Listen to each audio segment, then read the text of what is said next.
Ladies and gentlemen, ATDF everything in that shelf presentation.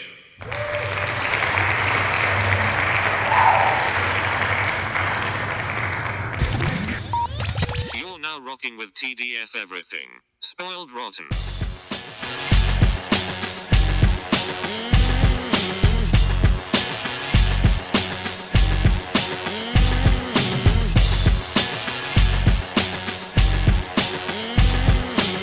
Spoiler alert. Welcome back, everybody. Hey. It's me, Daniel, And it's been on Spoiled Rotten. on that shelf. All right, here we go. It's a Toronto comic book movie. Yep. It's Scott Pilgrim. Scott Pilgrim vs. the World. Now, I will say, normally, and I have the weird thing about this, it comes up occasionally, but usually I hate knowing that things are shot in Toronto or like local areas like Hamilton, like for Umbrella Academy, because I get fascinated and fixated on where the shots were, like all that kind of stuff. This one, because of the lockdown that we're currently in, it was like the best thing in the world because I'm like, oh man, I haven't seen Casa Loma in the longest time. I haven't seen this in the longest time. It was like really, really cool from that perspective, and I really, really enjoyed that part of it. So that's not. But it's different because this isn't trying to be. This isn't like Shazam where they're like, we're in Philadelphia.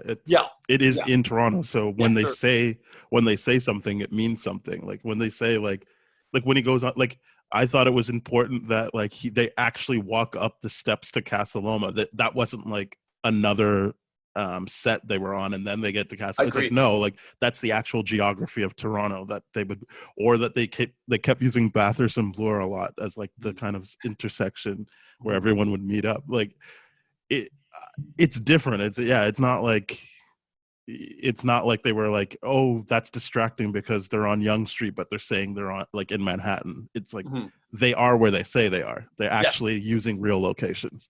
Yeah, it's kind of like the Joker stairs in Brooklyn now, or is it Brooklyn or it's the Bronx? Yeah. It's the Bronx. Yeah, the Brooklyn, the Joker stairs and all that kind of stuff.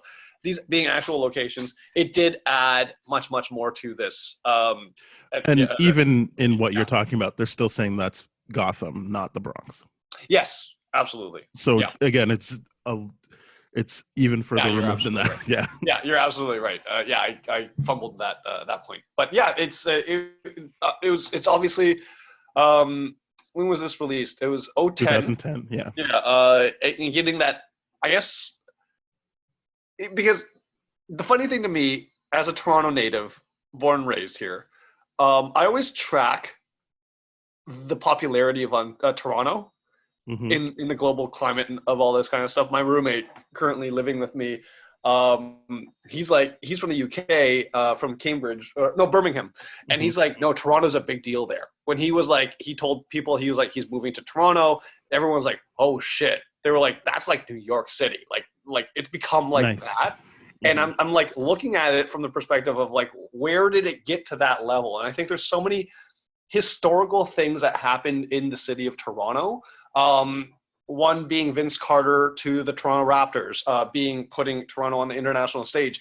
But my thing, and this is, I guess, where you're a little bit more familiar with this, but where was the music scene, obviously, Metric and Beck being inspirations for a lot of the stuff that we have here, and them having their own national and international fame at that point in time, as well as other Canadian bands. Well, Beck's not Canadian.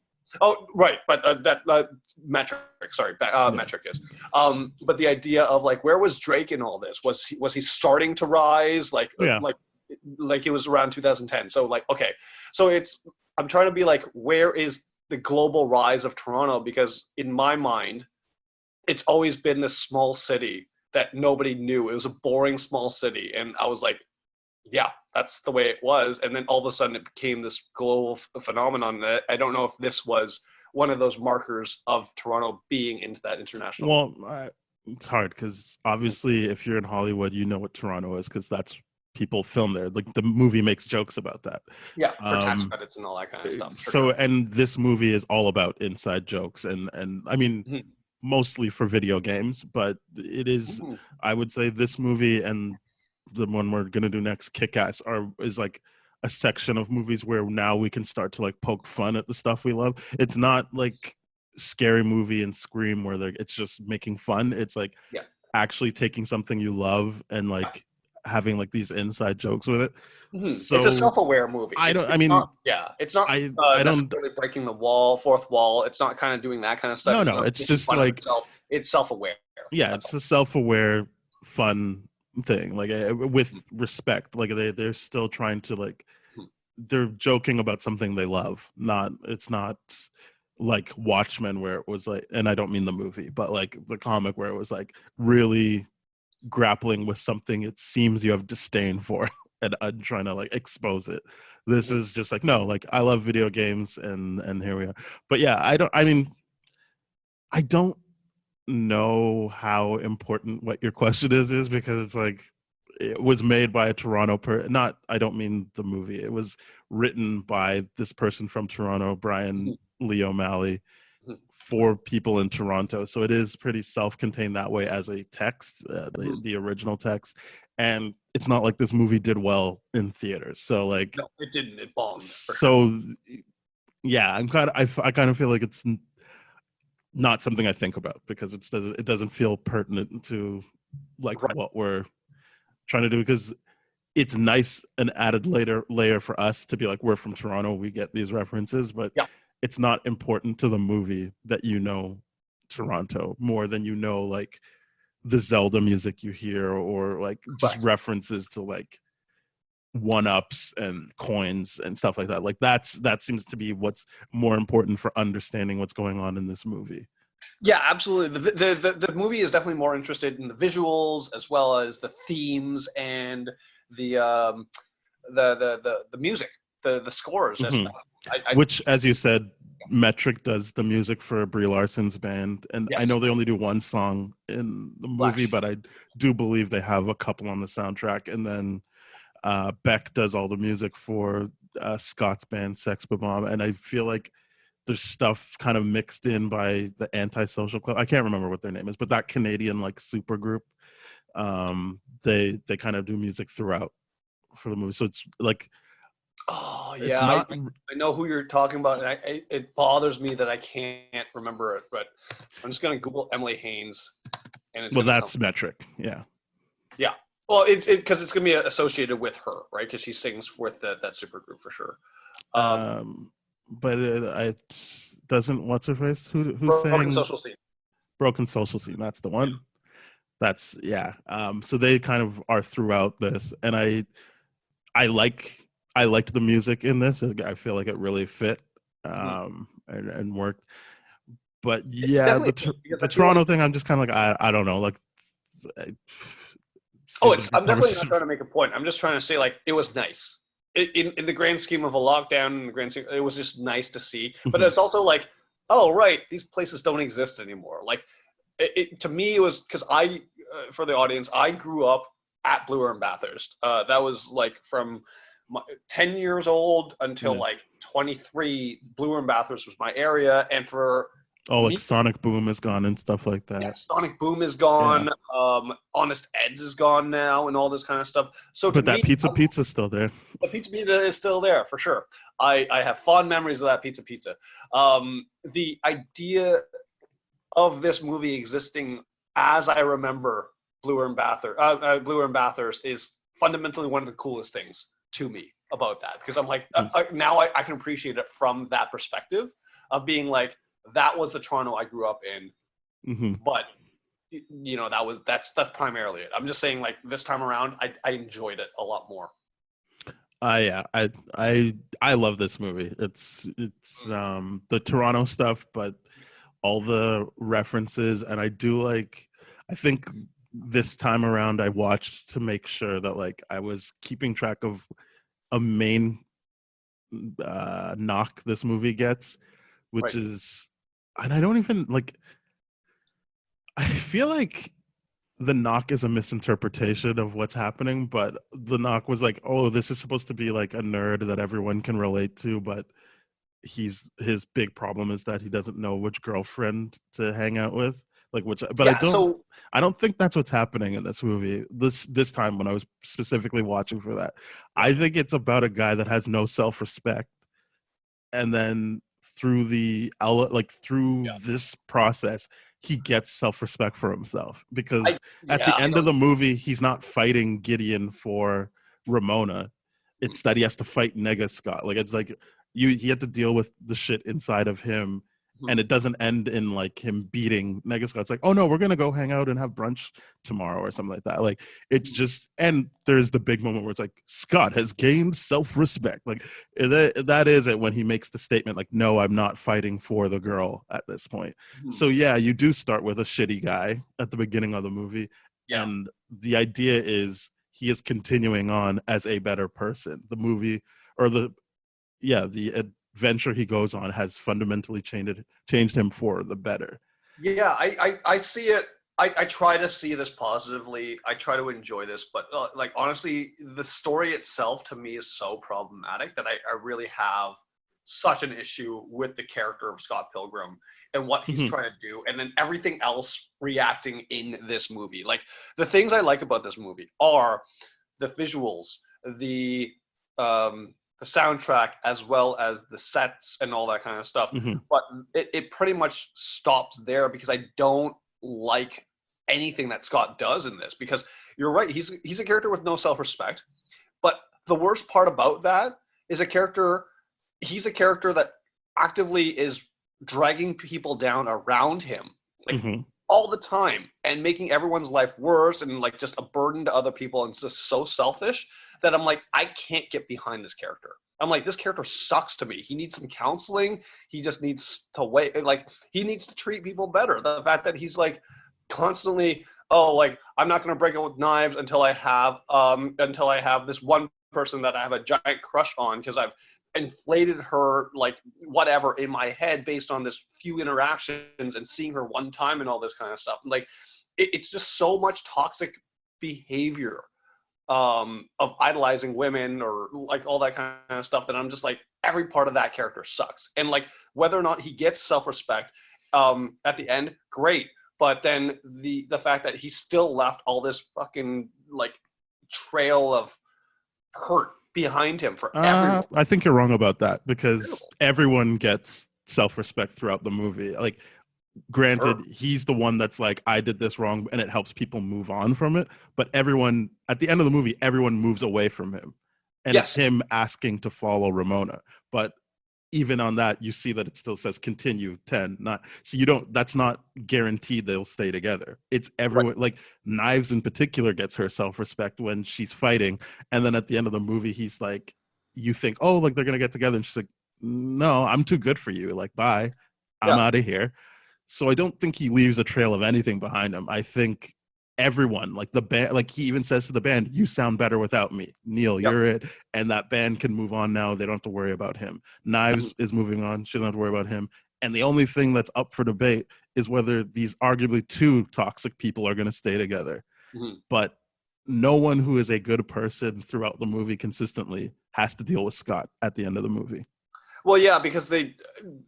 not because he left them. Because it's showing them actively moving away from him. Yeah, like the roommate being like, hey, would need you out, all this kind of stuff. And just like all these different things. You're right. Everyone's being like, Scott, you're a shitty person, and we don't want you in our lives anymore because you're bringing everything down.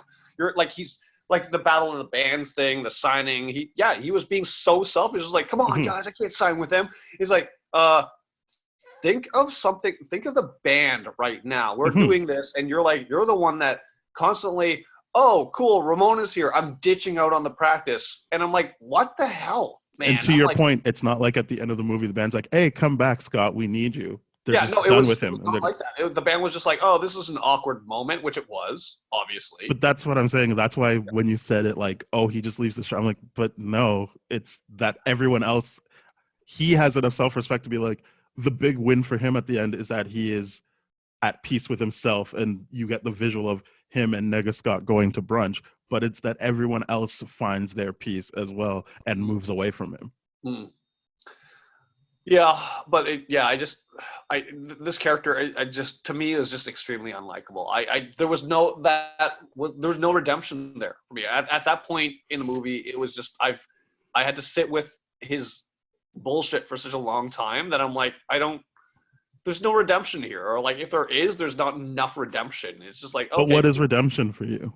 Because having those tough conversations. But I'm like, but at that point, I will 100% say that I am asking the movie to be something it's not.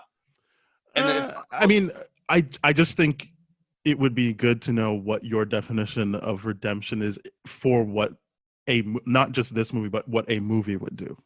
Well, in this situation, I honestly can't tell you, because I was so disinterested through this that I was just no, but like whether or not you're interested in the story, but like, so whatever part you liked at the beginning, like, unless you just don't like the movie, but then if you don't like the movie, then it's weird to be like, how come you didn't have any redemption? Because you're not defining what that is. So in that regard, I guess to me, redemption on this spot right now, I will say probably some sort of sacrifice, some sort of epic sacrifice and all that kind of stuff. To be like, no, I'm now accepting the fact that I have to redeem myself. I have to do all these kind of things to do what it is, to not be selfish anymore, right? To show that I, can give other people, like, and in that regard, he did show that. But to me, I'm like, the act was so small at that point, and such toward this so far in the end of the movie, that I'm like, well, this sucks. I don't know, like that. It was just, I don't know if it was just, I was just that disinterested in Scott right at that point that I'm just like, yeah, I mean, that's fair. There's no, it's just, I do think that what you're asking for is in the movie. It's just you don't like the movie, which is a different conversation. Oh, or you don't like him. Yeah, once I rate the movie, it'll be very clear what I think about this movie. But like, I really don't like the character of Scott Pilgrim. I'm just like, everything that I loathe in human beings, it's indecisiveness, selfishness, and self-interest, and that it's just, and the idolization, the toxic idolization of women is just throughout the entire movie, and I'm like, ugh, that really bothers me. It's just like the idea of like, no, you are my everything, you're my world. If I could just get you, then everything will be fine. I'm like, no, that's not how the world works, man. And then at the end of the movie, he realizes that's not the case. Yeah, and I did like that, but it's just like you're with that thought for such a long time that I'm like, oh God. Okay, well, that's fair. That it was just I was with that idea for a long time, but then also the 7 deadly X's and all that kind of stuff.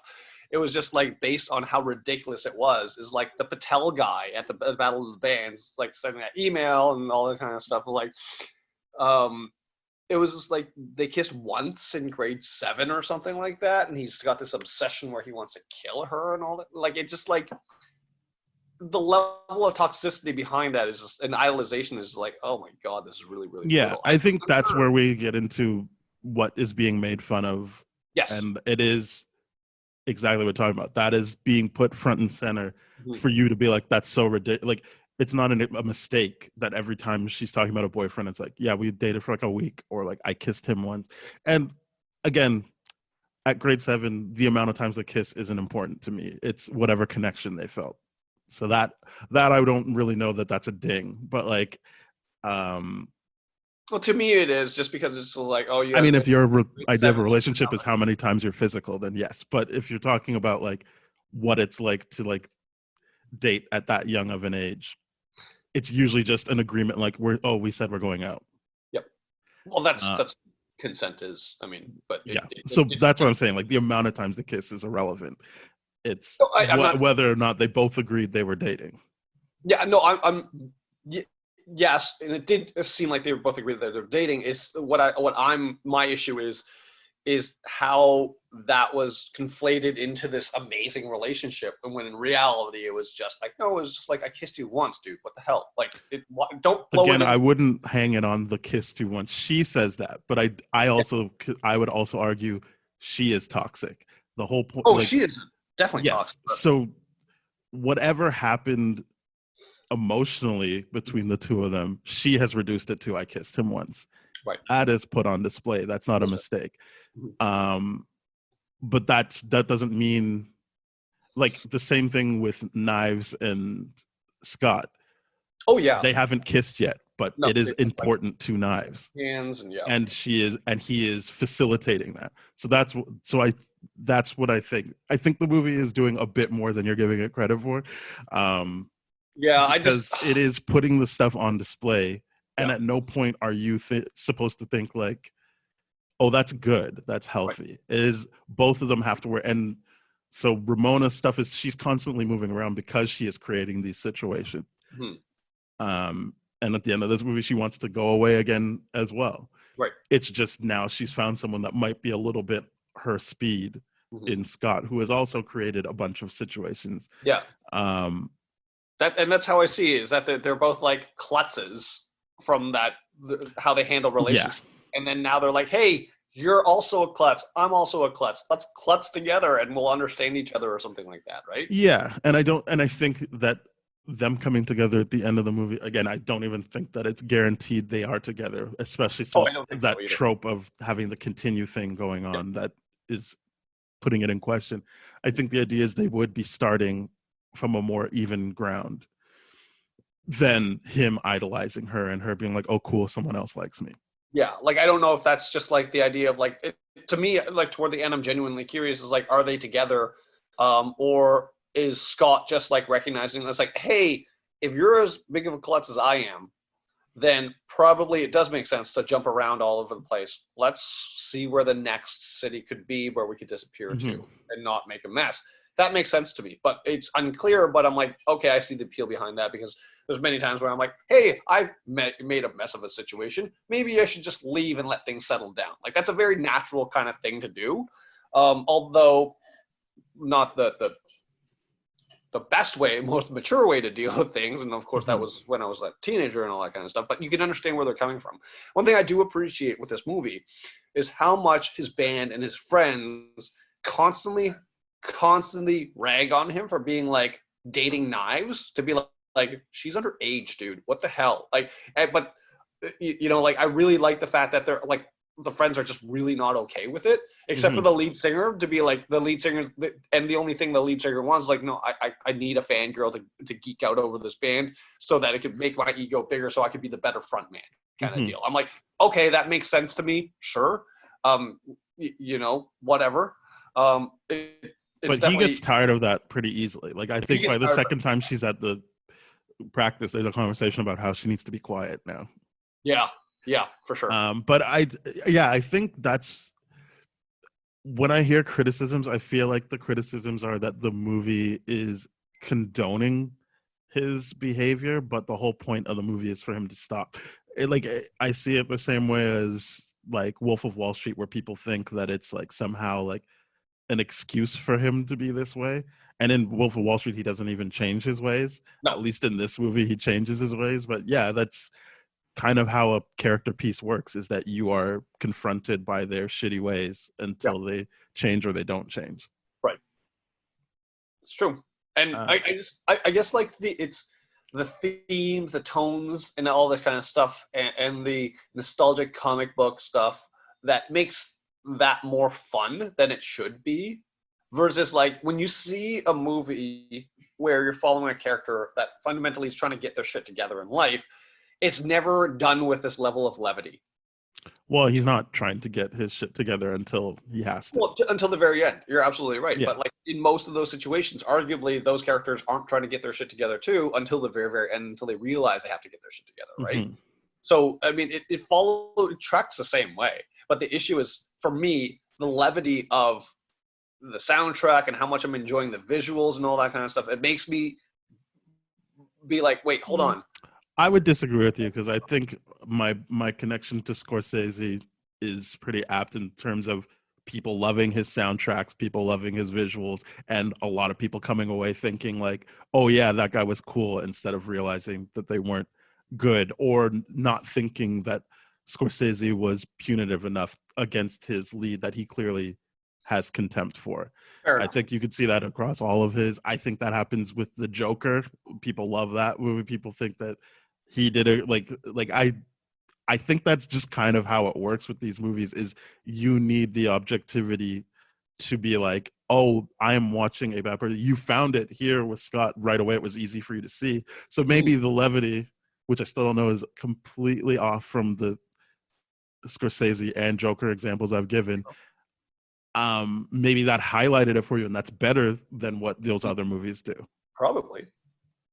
But I do think at the end of the day, it is still dealing with a character that is a bad person, and hopefully they change for the better. Yeah, and I'm glad that we're recognizing that, because when I first started watching this movie, and I was watching it with Stacy, and that definitely helped me recognize a lot more than just a lot of his shitty behaviors and all that kind of stuff. We had a good talk about that afterwards, debrief of this movie.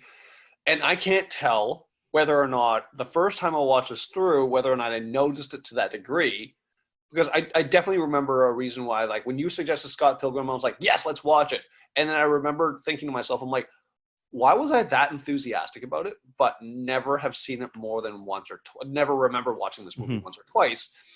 And then watching it, I was like, right, it's because I genuinely don't like Scott Pilgrim as a character. And then with what Stacy adds on top of it, which is very, very insightful, I'm just like, I don't like this character even more. But I can definitely see what the movie's trying to do. And like, I appreciate that. But I'm like, I try to think back to the first time I watched it. I'm like, was I rooting for Scott Pilgrim?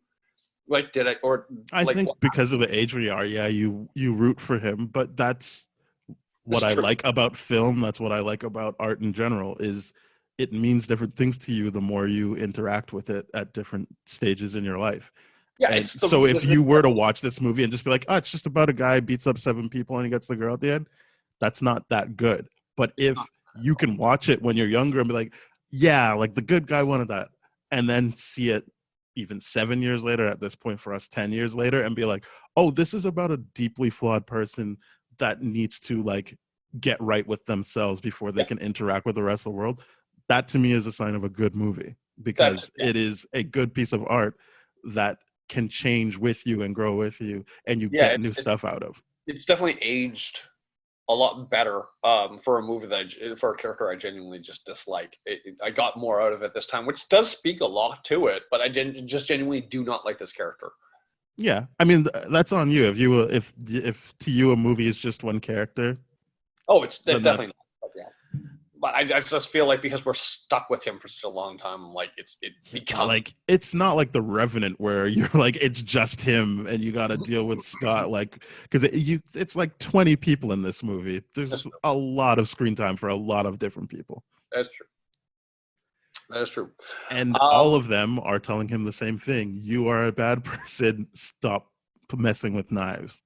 Yeah. And I love that. I love the whole time they were just like, stop screwing around with knives. What the hell? Not cool, man. Because the whole time you're just like, this is just really shitty behavior on your part, and you just feel so bad. And what I do like about this, I do love at the very, very end when she's like, when he does admit fully to Knives as well as Ramona, to be like, when they're doing that fight, when Knives wrongfully accuses Ramona of breaking them up, he's like, no, I cheated on you. And then Ramona's like, wait, didn't you cheat on both of us then? And then like that point it's a very, very good distinction. It's like, yes, you did. You did cheat on both of them. Despite the fact that, like doesn't matter the technicalities. You cheated on both of them at the same time. Like that's the reality of what happened. I'm very glad they addressed that, because a lot of the narratives I find for a lot of people that discuss this kind of stuff, they're like, yeah, I cheated on this person. I'm like, no, you cheated on both these people. Like, that's the reality of what you need to be feeling. You didn't, because it sucks to say like, oh, I cheated on you, is to work through that is just to be like, no, this one person was irrelevant to me. This relationship was relevant to me. So I use this one person. It's like, it sucks even more, because you're like just outright like and using people way, way more when you're just admitting, no, I cheated on both of you. Like, yeah, I fucked up. That's it. So I like the fact that they like worked that dialogue into the final scene. Yeah, I do feel like this movie isn't just like recklessly throwing things out there. I don't think it's as irresponsible as advertised. I do feel that like I do feel that exactly the conversations when you talked about redemption at the beginning, I feel like those conversations are had to the extent a movie would do it, because That's it's fair. not a documentary. So I do feel that, like, yes, and if I remember correctly, that isn't something that he has to be prompted for. He volunteers. No knives. I cheated on you, and I cheated on Ramon. That is all one thought. He has come to the realization, and he is volunteering that information. I don't think it has to be pried out of him. I can't remember the details too specifically whether or not he was like whatever, but Ramona did say that one thing. He was like, wait, and then he's like, well, that's the first time around, and then the second time he's like, no, I like, here we go. This is it. Right.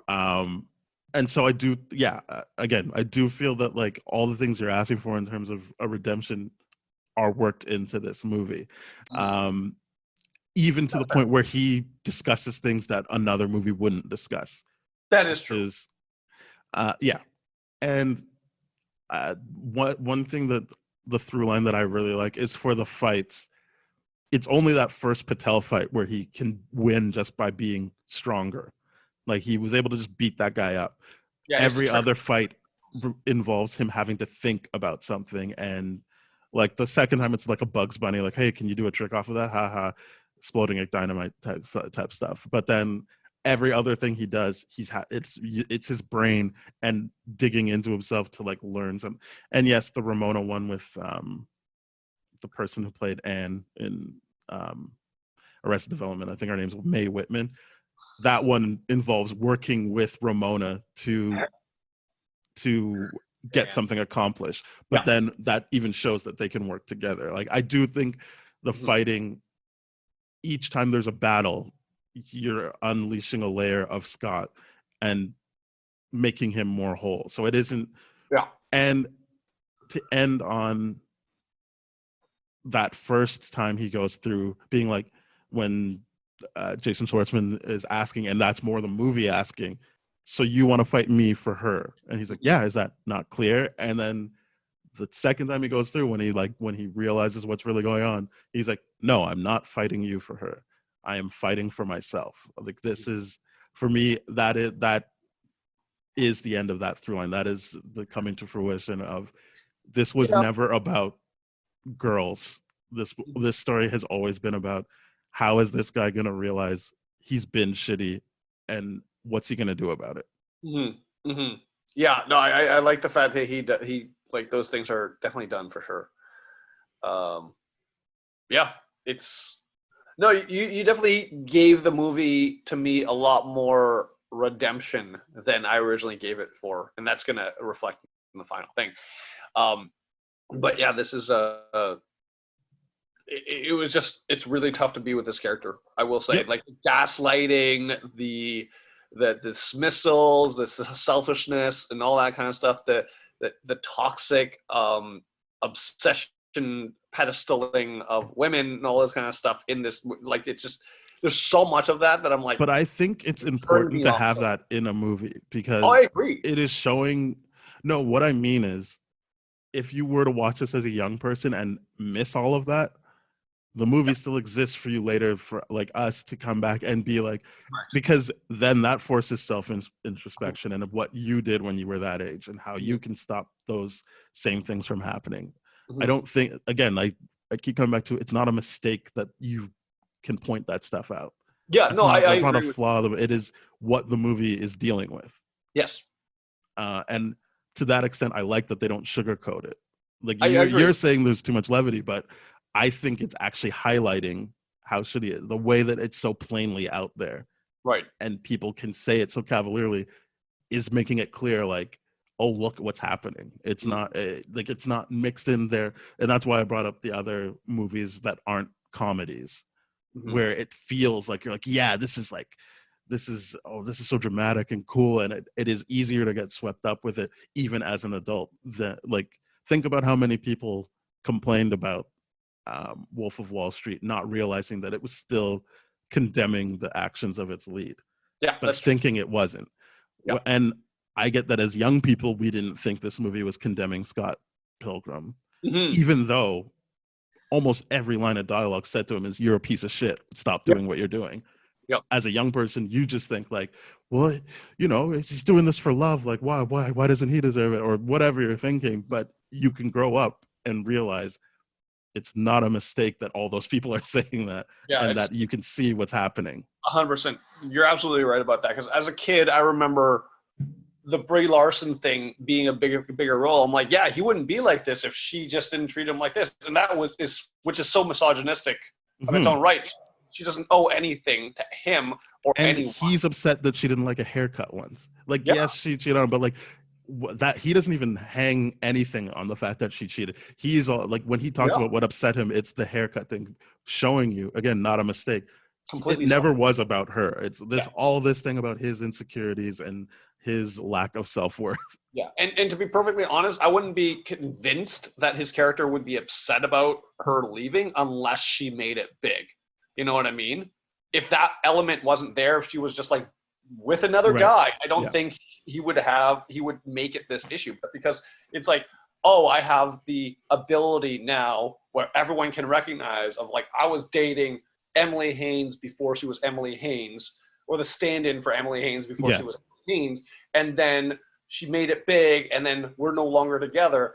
Everyone must be like, oh, it's a pity parade, and you're throwing all this attention at him and all this kind of stuff.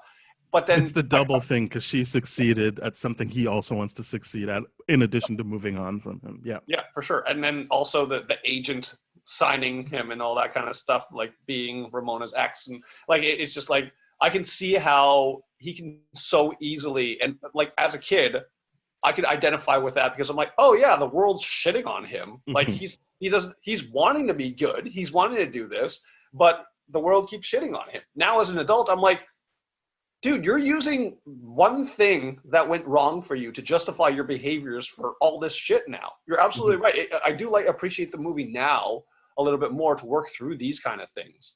I do think that the idea that you can watch a movie and then that's that is no, I mean, you should understand, you should feel like you have an understanding of a movie after you see it. Like there's one thing to watch a movie like, I just don't know what that was. Then that's whatever. I don't feel like, oh, okay, you should still keep watching it till you have a take on it. But like for movies like this, I don't think that they are made for you to just engage with once. Even if it were to be like, oh, I'm going to watch it to see how many like Easter eggs there are for video games. Sure, have fun with that. But this movie is about something so much more personal and like not even personal, so much more universal than some guy who likes video games. Because in the movie, it's not like he plays video games. Even though those are the trappings, that's the window dressing of this. Everyone can kind of get in it. Even like when Pauline was watching, and she's seen it before, but like she's like, so wait, does he have superpowers? I'm like, I don't think it matters. I think it's like a video game where everyone would be able to do this. Like the same way you don't question that Knives knows how to fight at the end, or Gideon knows how to fight. It's just this is the setting, they can fight. But like it is about self-worth. Everyone in the movie has to deal with that. It's not like even a character I love, like young Neil.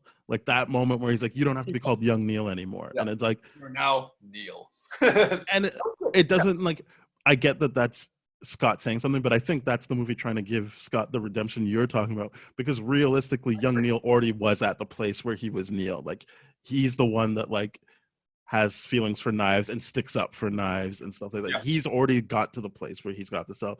It's nice that Scott acknowledges it, but it's not necessary. I agree. He's already at the part. The fact that the band is doing their own thing, again, nice that Scott acknowledges his part in them not taking off. Realistically, not necessary, because they have moved on and they're doing better without him. So yeah, I think that's what is good about the movie, is there is all the fun stuff going on, but it is talking about this universal truth of self-doubt holding you back.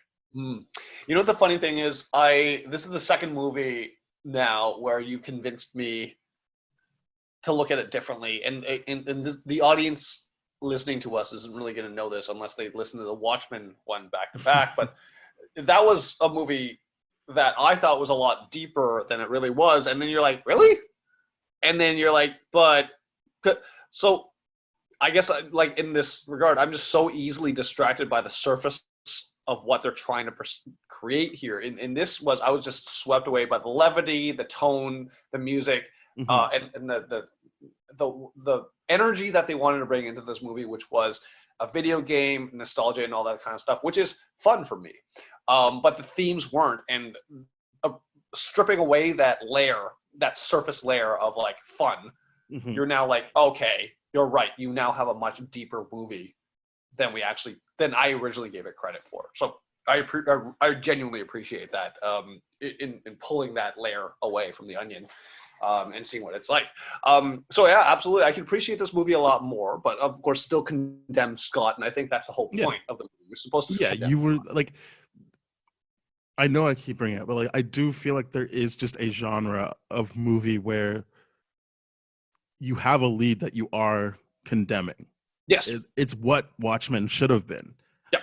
That these people are doing things that you think are cool, but they're not cool, and in fact you should be quite like, you should be like, no, lock them up, or like do something. I don't know, like, yeah, it should pull, like, it should elicit some sort of strong emotion out of this. Yeah, and I do think that the danger of that is that, and I'm not saying that, like, I get people don't have time, like, well, now we do in lockdown, but like that's what is good about art, in the sense that like it's not a one-time thing. Like you can get things out of it the more you engage with it. Like you can get new things, well-made art. And I do think this is a director who makes well-made things. I have my own personal stuff against him, but like I do think that on the whole, Edgar Wright is someone that has a lot of attention to detail. And there's not a lot of just, oh yeah, that was just in there, or like, oh yeah, I just thought that would be fun. A lot of stuff seems very meticulous. Even if you look at a movie like Baby Driver, where like almost every movement that guy makes is dancing to the music, or he wrote each scene so that it would play out for the like length of the song he wanted in the movie. And when he came to a song that didn't last long enough, he was like, he wrote it in that Jamie Foxx has to be like, start the song again, like this is bad luck, and so that he could keep it going. Like everything is so meticulous about him that it is worth revisiting stuff like that to see. I can appreciate that with his stuff now, like talking through this movie. And this is exactly why I wanted to do this kind of thing. It's just like, are these movies that we grew up with, are they sitting the same? Do they have the same levity? And are they now better, or are they now worse having sit with time? Because you're absolutely right. And I think, I don't know what the rule is, but I think like I use this for food a lot. You know, like as kids, you try foods and you're like, oh, I don't like that. That's yucky and everything like that. And then as an adult, you try it again and you're like, wait a minute. What's going on with the bitterness, roasted, caramelly flavors of coffee? What's going on here? Exactly. Yeah. And it's the same thing with any kind of media, anything you kind of enjoy. So I love the fact that we can watch it here. Probably in another 10 years, if we're still doing this and we watch it again, we would be like, oh yeah, this is a gold piece. This is a slept on, underrated kind of thing. And it'll just grow with time, because it's like, oh, it's about this, and this is what men need, is to recognize how shitty they are. And I do appreciate from that space, like the fact that, yeah, a lot of guys need to be able to honestly identify with this character, because a lot of guys are like that. I was like that a lot. They need to recognize what's in them that is bad about Scott. Yeah. Right. Definitely.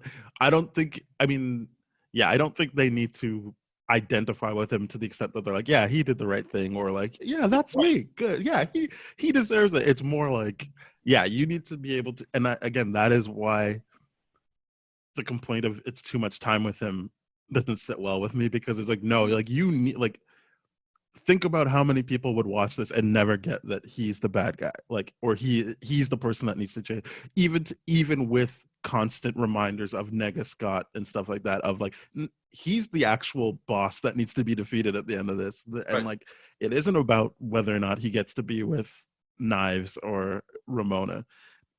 You could still watch that movie at the ages we were at when this came out and miss all of that, and just be like, yeah, it was nice that he won, and there was cool video game stuff going on. Like, yeah, I did appreciate that that final fight with him and like his mirror self, and then like just walking. I was like, oh yeah, we're gonna get brunch next weekend and all that kind of stuff. Like no, like it's your bad self because you're not communicating with it. Yes, exactly. You learn how to communicate with your demons, and you know what they need and all this kind of stuff. All of a sudden, it's the yin yang thing, right? It's the concept of yin and yang. You can't have good without evil. You can't have evil without good, and they have to work with each other and constantly ebb and flow together. That's the whole principle of yin yang. And when I saw that scene, I was like, oh, this is a really beautiful depiction of yin yang right now, where he's actually achieved inner peace by addressing and confronting himself and his demon and all that kind of stuff. So I really liked that part of it. Like that part, I was like, the closest aspect of that would have been of redemption of what I was originally looking for would have been that scene, and the fact that they kind of like, oh yeah, it's closed doors, and then they come out and then they're friends. Like to me, a part of me felt cheated, but now I see how much better that is as opposed to like him doing a fight and them trying to do like dialogue through the fight to be like, wait, hold on, you're not such a bad guy. You're not such a bad guy. Let's talk about this. Like that, for like at that point in the movie would have just slowed things down way too much. So I appreciate what they did there, but that's kind of how I felt originally, a little like cheated out of that redemption thing, because I was like that. But what I like about it, not seeing what was said and only seeing what the end result is that who knows what that discussion is for you, for me. And if you are Scott, like that would be kind of irresponsible to be like, this is the conversation you need to have, because it's prescriptive. That part is personal. That part isn't for everybody else. That's for you to do, 100% to work on. Yeah. And to lean into that part of the movie is to like, you should just be leaning into yourself and to be like, well, what's the conversation that would have me wanting to go to brunch with myself?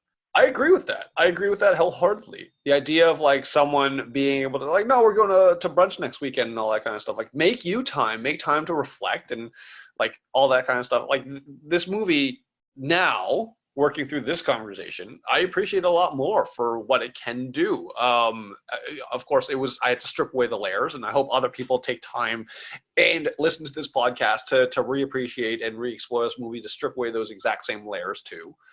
But yeah, you're absolutely right. There's a lot more depth in this movie than I originally gave it credit for. And I will say I was just off put by the fact that it was like, oh, we have to deal with this misogynistic asshole for about an hour and a half or 2 hours. Yeah, it's close to 2 hours. Yeah. I understand that, but I also feel like, yeah, this movie is worth digging into. Yes. Oh, you're absolutely right. And I'm glad we did, because this discussion is so fruitful. Because I was ready to just be like, yep, hate all the toxic masculinity aspects of this movie. This is stupid. Why did it get made? Wasn't enough redemption. That was my original like criticism on this. But now I'm just like, okay, it's there, but I just didn't recognize it because of the fact that I was just so off put by the first 2 acts of Scott Pilgrim being whiny and insufferable. And don't get me wrong, like I understand being put off by a character. Like it's just this one, I still found it interesting to be with this character only because of how everyone else reacts to him. Yeah. Like, and like what else is going on. And it'd be one thing, that's why I brought up The Revenant, where if you're like just dealing with one person and like it's just their thoughts that you have to stay with the whole time, but like you are getting input from every single other person. Like that's true. Anna Kendrick, even though we haven't mentioned, like his little sister, is like, no, like that's a bad idea. Like what you're doing is bad. Like everybody. I love Anna Kendrick, and like her role in this was immediately like it felt like that good, like if there was a good devil, bad devil kind of thing, she would be like the good angel, kind of being like, no, what the hell? Like, why are you? This is wrong. This is gross. This is stupid. I love the fact that every single time it was just like that. Her Anna Kendrick's character would constantly be like, ew. What are you doing? Like, this is gross. Don't do that. And just calling him out on his shit. I love that. That was so good, because I'm like, yeah, you need to be called out right now. This is not okay. Yeah. So that's the only reason that like his personality doesn't rub me the wrong way that much, because it's not, there's just constant reminders that, yeah, he is wrong. And people are telling him to his face. No one's like and Kim the drummer is like, she is very flatly telling him, like, she's not dancing around it, and there is the mini arc of like they used to date and he hasn't even acknowledged the pain he's caused her. Like, Yep. it's, I like that part that Aubrey Plaza's character was like, no, you can't ask her out, you can't do that. He's like, why? He's like, and then she's like, and then she immediately launches into, because you're that creep that keeps fucking up like my relationship with women and all that kind of stuff. Mm-hmm. What about this? And then she like what about this person? What about this person? What about this? Like, I think she had like 4 or 5 examples to list off to him, and that every single time was like, oh, that was a mistake, that was a misunderstanding, that was this. I'm like, oh, you're not taking responsibility for anything that you did. When she got to Kim, he was like, no, she's over, we're good, she's over it. Good. And then you see the like the dead, just like death eyes, like he just like, I'm like, no, you're not, you're just not addressing the elephant in the room. That doesn't mean you're good. That just means you're not dealing with it. You're refusing to. That's it. Yeah, he doesn't work at anything in the movie. He doesn't. Like, he's with Knives because she adores him, and then he's like, good. No, I don't have to like be with anybody. Like, this is good. And it shows that he like, when they're at practice, they're like, you played one note the whole song, and he's like, Neil knows my part. I'm out. Like, I'm done with this. Like, he's not. And again, that's what I like, is that there's a level of effortlessness to him, even into that first fight where he just is accidentally beating the guy. And then the movie is forcing him each step of the way to get to think about things, even if it isn't thinking about himself. It's forcing him to actually think and use his head, as opposed to just doing what comes naturally to him. Mm-hmm. That's what I did. I will say, the subtle element of the 7 bosses and all that kind of stuff, with what you were saying earlier, that, you know, the only boss he really does beat just pure strength, brute force, is Patel, the first guy. Mm-hmm. Everyone else is like, oh, you got to think of something different. You got to trick the Brendan Routh's character into eating a non-vegan item. You got to do all these kind of things. It's just like, no, I like that, because it's like, especially with the video game theme in it, it's just like the idea of like, no, that's a reality of video games. You have to figure out how to beat the boss. You can't just show up and just power away your way through.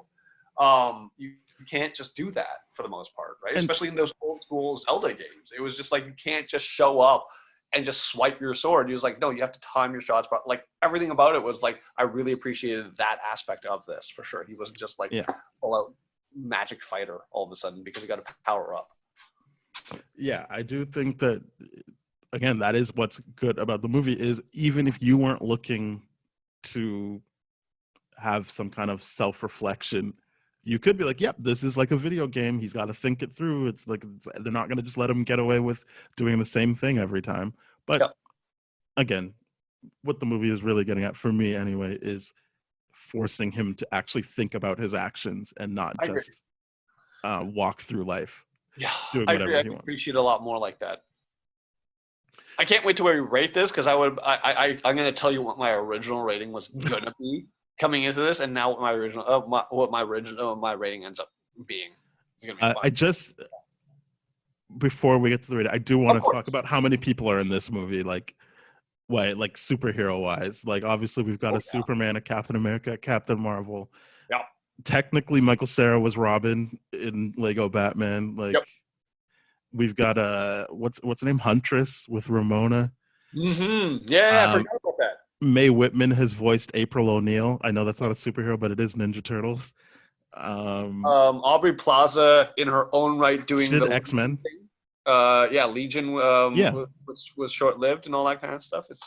It's really, really cool to be like, oh, all these people eventually went on to do other things that were also related to comic books and all that kind of stuff.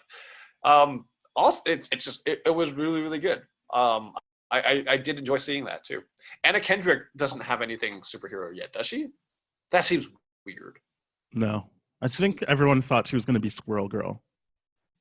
Oh, I could totally see her doing that. For sure. She didn't end up doing that. Right. And that show kind of just got canceled anyway. Yeah, for sure. But I think great cast. Yep. As I said, my cousin is in it if you know how to look for him. But Ryan's in there. I did hear the whoa. I was like, yep, there it is. There's Ryan. Ryan's in there. And I do appreciate that it was Toronto. Like even like at the Battle of Bands, like, well, this band's from Brampton, and I'm like, that's cool to hear as well. Like that they actually know the region, and it's not just like, I don't know, like let's make up a city name. Like again, coming because it was a Torontonian who wrote the comic initially. And I do know that is another, we didn't get into it, but that is another knock against this movie, is that it isn't like the comics. And I tried to read the comics after I watched the movie. I'm like, oh yeah, it's just different. I don't want to read this. What are the comics like? I feel like it's less introspective. Maybe I'm wrong. Comics are less introspective? I would imagine that, like, I think it's the same issue that like a movie like 500 Days of Summer has, where like because the person making it is the person who lived the experience, it skews more in their favor. Yeah, and that's me projecting. I don't know what kind of objectivity they have, but it does feel like he's set up more as a hero and less as a flawed person that needs to change.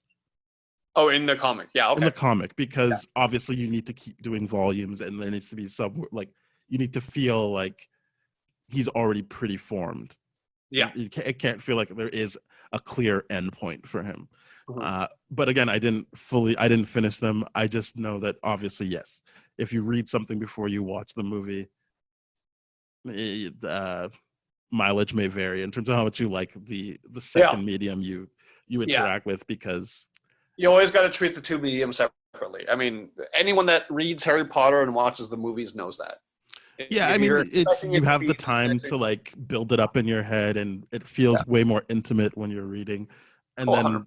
The movie removes that for you, because obviously now it's telling you what the person looks like and sounds like, and you just have less control. Obviously, that's the medium. And I think that if you did love that comic, there would be changes in this, because I do believe he stays with knives in the comic.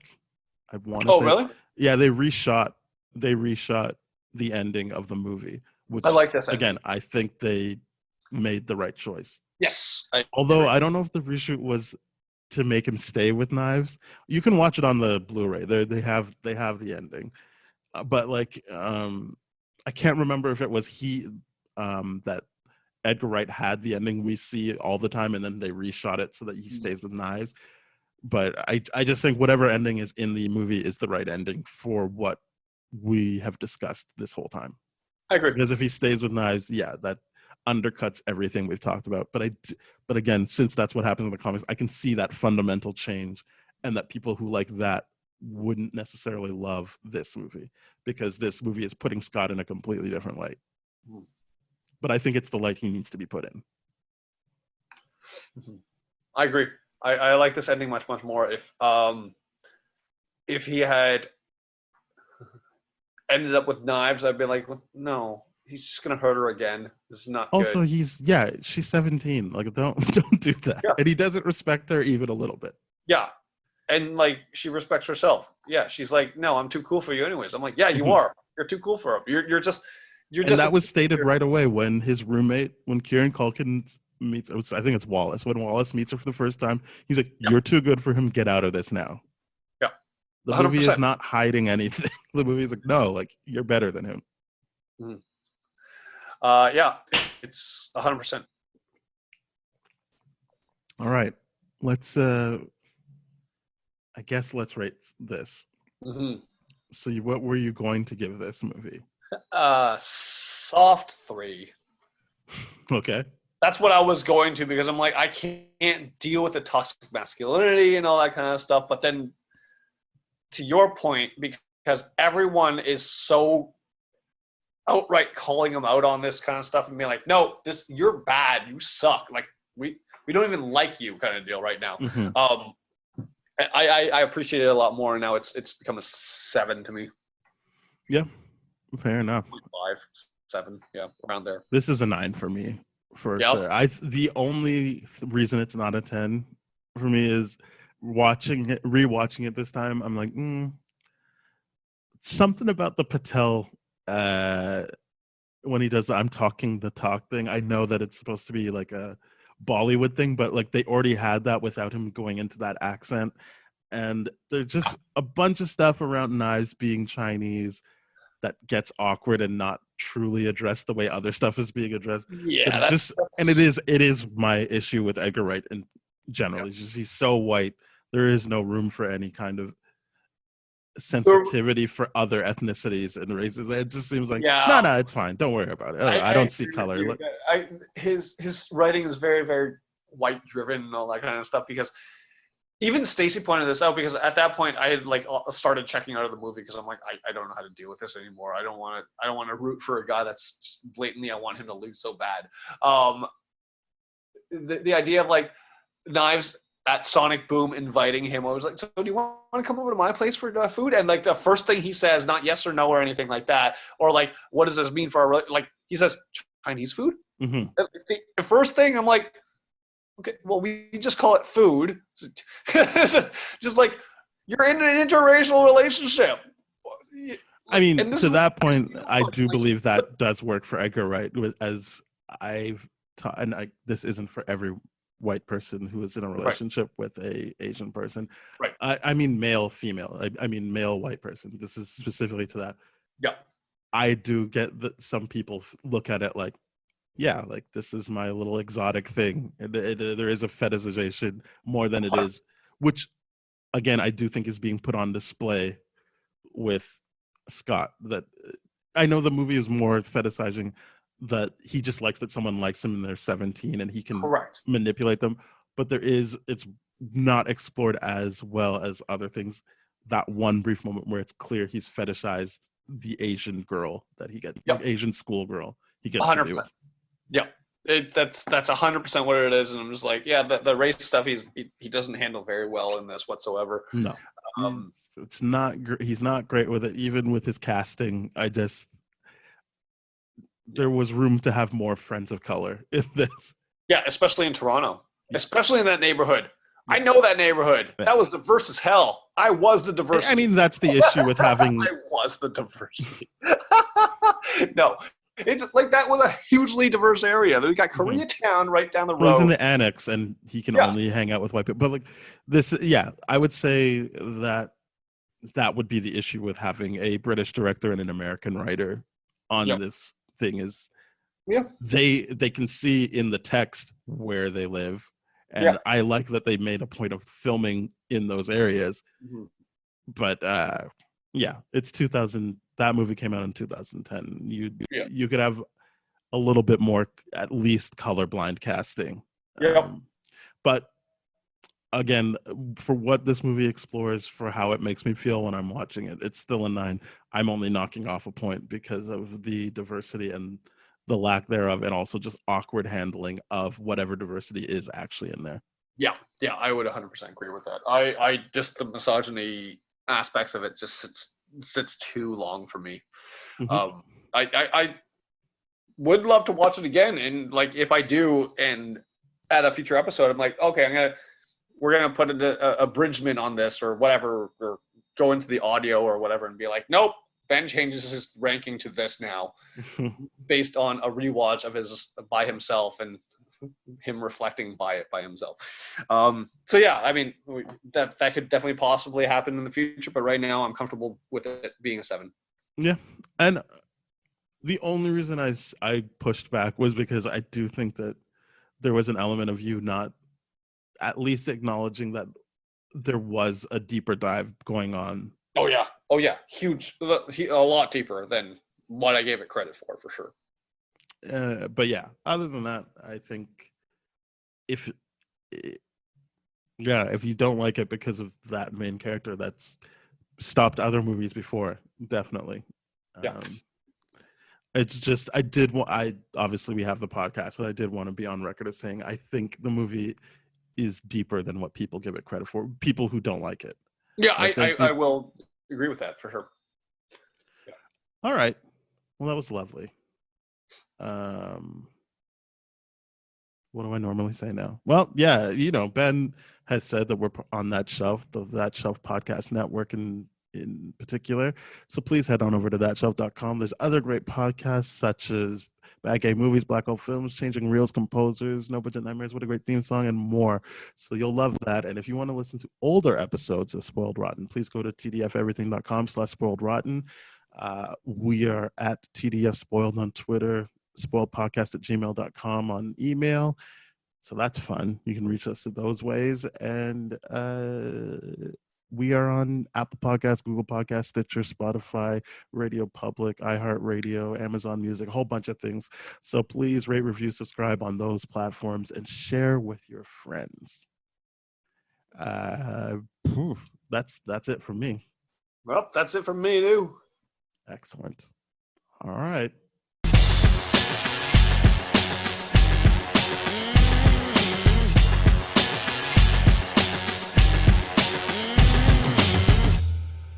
This has been a TDF Everything production, brah.